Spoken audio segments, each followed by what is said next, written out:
కానీ ఒక ఆడపిల్ల 40, 45, 50 సంవత్సరాలు ఉన్న ఒక పురుషుణ్ణి ఎందుకు కోరుకుంటుంది?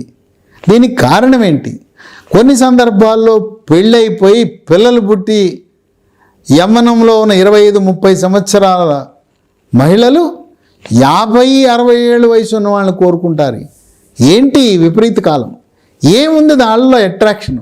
ఎందుకు ఈ చిన్న వయసు ఉన్న ఆడపిల్లలు పెద్ద వయసు ఉన్న వాళ్ళని కోరుకుంటున్నారు? పెళ్లి కాని ఆడపిల్లలు, పెళ్ళై పిల్లలు ఉన్నవాళ్ళు ఎందుకు ఈ పురుషుల్లో ఏముంది అట్రాక్షన్? ఆయన ఏ రకంగా వీళ్ళను తృప్తిపరచగలడు అని ఎందుకు భావిస్తున్నారు? ఇటువంటి అక్రమ సంబంధాలు ఎందుకు ఏర్పడుతున్నాయి?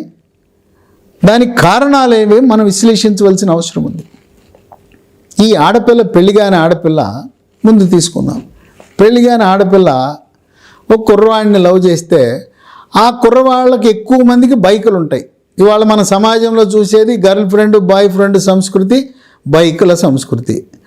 ముందు కుర్రవాడు ఉంటాడు, వెనకాల ఇట్లా వాటేసుకుని వీడిని రెచ్చగొడుతూ ఇట్లా వాటేసుకుని వెనకాల ఉంటుంది. ఇద్దరు కలిసి బైకుల మీద తిరుగుతుంటారు, అక్కడ తిరుగుతారు, ఇక్కడ తిరుగుతారు. రాత్రికి వచ్చేసరికి చివరికి పబ్లో సెటిల్ అవుతారు.